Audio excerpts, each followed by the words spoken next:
That bacon shrinking hard in your pan, half the size it was in the packet minutes ago, is doing that because of water, not heat. Consumer NZ testing found bacon carrying as much as 16% added water, and the industry's explanation is blunt. Water is cheaper than pigs. The Food Standards Code lets declared fat, protein and sodium swing by 20% from the label.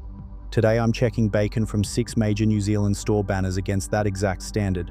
The biggest supermarket chain in the country is not one of the two that historically tested clean. Quick standard before we start right now, because I want to be genuinely fair about what this actually is before we get into a single store on this whole list. None of this is illegal, and I want to be upfront about that from the very beginning.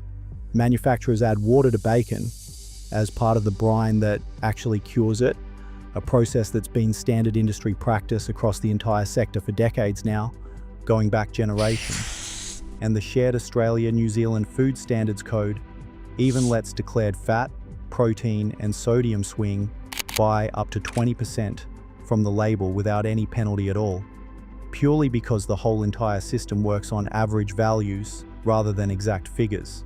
Consumer NZ testing has previously found some brands carrying meaningfully more water than others across the entire category, and the industry's own explanation for why this happens at all is blunt and refreshingly honest. Water is cheaper than pigs. That's not my line.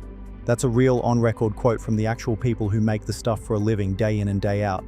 The real question running through this entire whole list is simple. Does this particular bacon shrink down hard in the pan because of how wet it started out in the packet? Or does it hold its shape because there was genuinely more actual pork in it to begin with? There's a real number that answers this before you buy it, and it's not on the price tag at all, sitting instead in small print. Most shoppers never once bother reading. Number 4, Foursquare, the small green and white sign you drive past in nearly every small town without a proper supermarket of its own. The small local corner store version of the big chains, bought for a quick top-up rather than the full weekly shop. The kind of place with one narrow fridge of bacon and eggs sitting right near the door as you walk in. Smaller store, same national supply chain, the exact same open question sitting quietly behind the brine regardless of how small the shop actually is. Worth checking this specific product's current declared water and fat content before assuming anything either way, since Foursquare is Foodstuffs owned, drawing from much of the same national supply chain as Pak'nSave and New World, despite feeling like a completely different, more local kind of shop entirely to walk into. A smaller shop doesn't mean a different curing process behind the rasher sitting in that one fridge near the till. Smaller shop. Same open questions sitting in the brine, regardless of how local and friendly the shop feels walking in. That's the convenience store version dealt with completely, first of 6, setting the tone for everything that follows on this list. The next one is a name Consumer New Zealand has specifically tested before, and the result genuinely wasn't good for that brand. Number 3, Pak'nSave, stocking Pam's smoked bacon, sitting in the chiller between the eggs and the sausages the way it always has for decades. New Zealand's cheapest major supermarket chain, and Pam's is Foodstuffs' own long-running home brand, bought as a reliable, familiar budget staple week after week, without much thought given to it beyond the price on the shelf tag. Budget pricing and a familiar name don't guarantee a dry pan once it actually hits the heat at breakfast time. Pam's smoked bacon was specifically named by Consumer New Zealand testing, reported in the New Zealand Herald, as the wettest bacon in that particular test, carrying 16% added water. Worth checking the current formulation before assuming this still holds true today, since that reporting is genuinely older and formulas do change over time. A familiar home brand name sitting in nearly every Kiwi fridge across the country can still be the exact product independent testing has flagged hardest for exactly this reason, price tag aside. Named, tested, and it was the wettest one on the entire table, out of every brand checked. That's one Foodstuffs banner dealt with completely. 2 down and 4 to go on this list. The next one is its sister chain doing much the same basic thing under a slightly nicer roof and a slightly higher price tag. Number 2, New World, the store most Kiwi families picture when they think of a proper Saturday morning grocery run. Positioned as the more premium quality-focused foodstuffs chain compared to Pak'nSave, bought by shoppers expecting a genuine step up in quality across the whole trolley, from the deli counter to the wine aisle to the fresh flowers near the entrance. A quality reputation built on fresh produce and a nicer shopping experience overall doesn't automatically extend to the bacon brine sitting quietly in the chiller cabinet.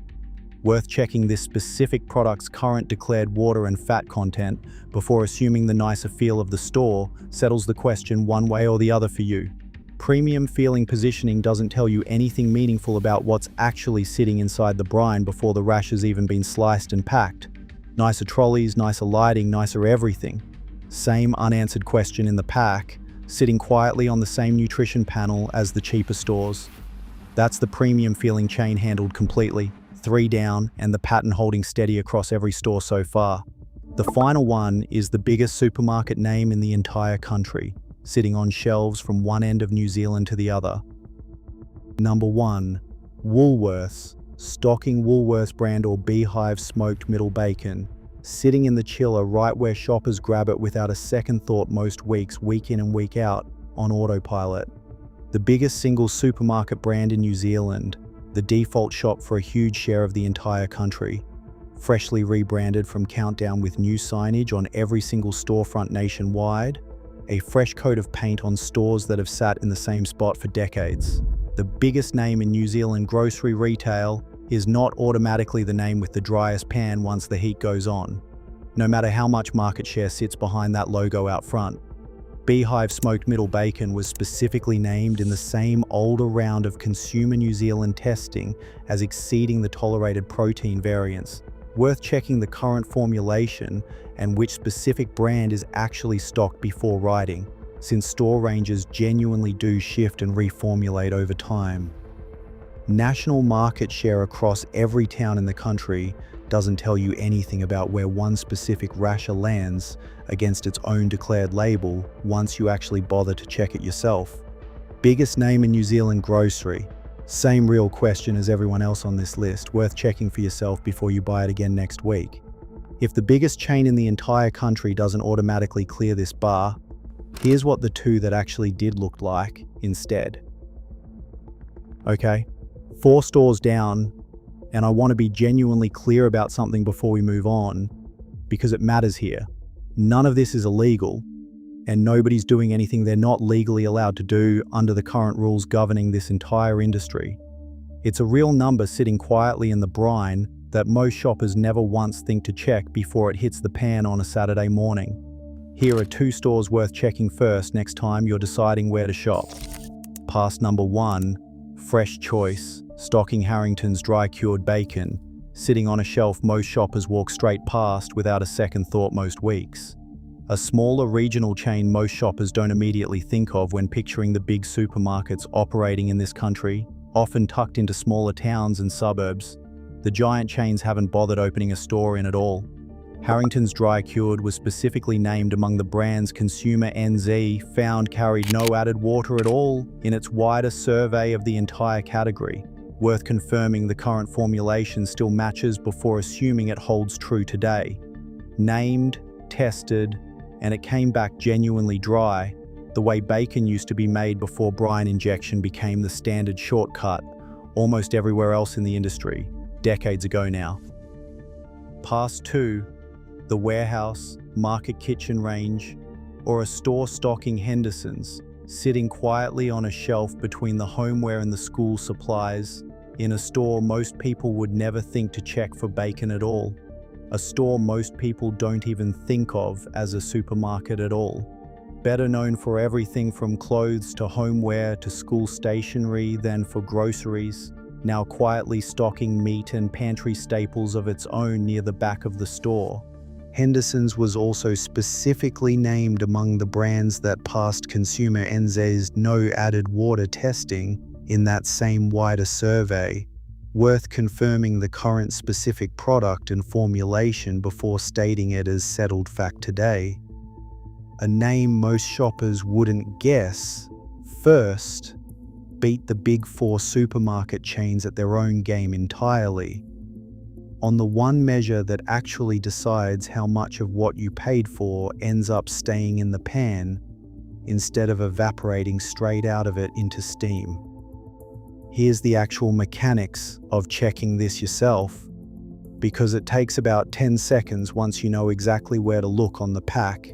standing right there in the chiller aisle with the packet in your hand. Flip the pack over and look for the words dry cured or no added water printed directly on the label somewhere near the ingredients.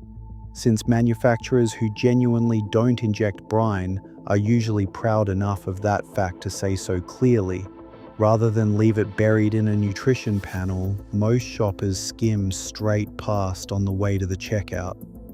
If neither phrase appears anywhere on the pack, front or back, it's reasonable to assume some water has genuinely gone into the brine, since the industry itself has been upfront and honest about doing this as standard practice for decades now, long before any of us started paying attention to it. It's also worth comparing the raw weight against the cooked weight yourself just once, in your own kitchen, with your own frying pan and your own scales if you happen to own a set, since watching how much a rasher actually shrinks down tells you more about what you're really buying than any label ever could. This was never really about 6 bad stores scattered around this country, and none of them broke a single rule by selling exactly what they sold at the price they charged for it at the till. It's about a real number sitting quietly in the brine, hiding behind a familiar name and a regulatory system that lets the label swing by 20%, either way, without anyone technically breaking a rule, year after year, batch after batch. The same added water question and the same average value tolerance apply to ham, chicken, and other processed meats sold under the exact same food standards code right across the entire meat aisle. Once you learn to check for a dry cured or no added water claim instead of trusting store size or a familiar home brand name, the same gap becomes visible throughout the rest of the meat aisle. Week after week, pack after pack, from one end of the country to the other, for as long as you keep cooking breakfast.